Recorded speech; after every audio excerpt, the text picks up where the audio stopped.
to Living 808. Well, it is one of our favorite times. We're talking about a great podcast that's on KH12.com, What's the Law? And the show's host, Coralie Chun Matsuyoshi, joins us with what you can expect in the coming episodes. Aloha, Coralie.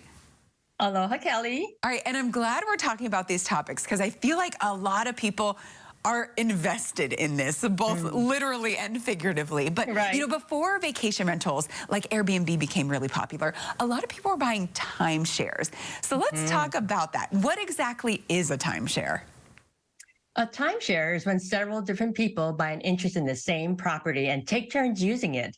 The number of days or weeks you can use the unit depends on how much of a share you purchase. You can either buy a fee simple interest in the unit or just a contractual right to use a unit when it's your turn.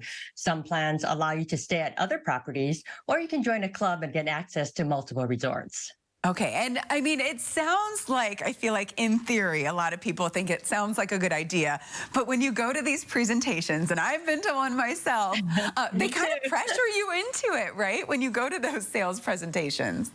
Right. Some of them will lure you with free dinners or prizes, but the law requires them to give you a written disclosure about the prizes and the timeshare offer. And you can keep the prize even if you don't purchase a timeshare. If you do decide to buy, Hawaii law requires a whole list of written disclosures, and either party has a right to rescind the contract within 7 days. Okay, good to know. Because, yeah, when I went, I got a free trip to Vegas. It was so much fun. And, well, they didn't pay for the airfare, but the hotel. And then, you know, you kind of feel like obligated, like, oh, well, they gave me this, so... You know, so it's good to know that there's that time frame that you can cancel if someone is pressured into it. Now, once you do buy a timeshare or get into it, is that all you have to pay? Is it like initial fee, or how do most of them work? So like a condo owner, in addition to the purchase price, timeshare owners must pay maintenance fees and even special assessments for major repairs that go beyond routine maintenance, like fixing the roof or common areas. You may also be responsible for paying utilities and taxes as part of these fees. Okay, that's good to know. You know, folks, if you do get into one, it's not just a one-time payment. You're going to have some of those maintenance costs. But of course, maintenance costs for major repairs are also something that condo owners have to bear. So let's talk a little bit about that, because I know that's another topic you're going to be covering. Condo owners who are elderly on fixed incomes, it's not necessarily easy for them to come up with those large lump sum payments if something needs to be fixed. So what can be done to avoid that and special assessments and different types of extra fees? Well, Hawaii law requires condominium associations to conduct reserve studies and set aside a portion of the monthly maintenance fees to cover anticipated major repairs.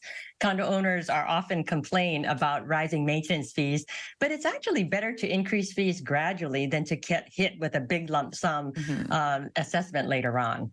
Yeah, that's true. And then 6 years ago, of course, this is another topic with condos.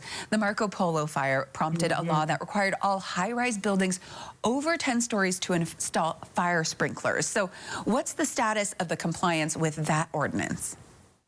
Because of the high cost of retrofitting older condos with fire sprinklers, passing a life safety evaluation was deemed an acceptable alternative.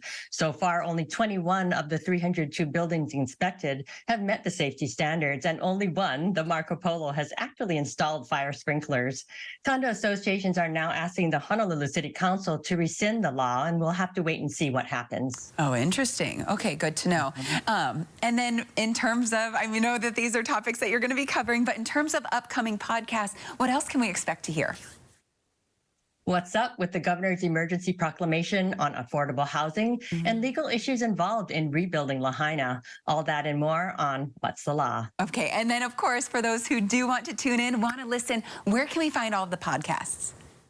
You can go to KH12.com and you'll see all of my podcasts. Wonderful. And we'll have a link, of course, to the direct link to the What's the Law podcast on our website, KH12.com, under the Living 808 tab as well. We'll link you over to her. Thanks so much, Coralie. Really appreciate you as always.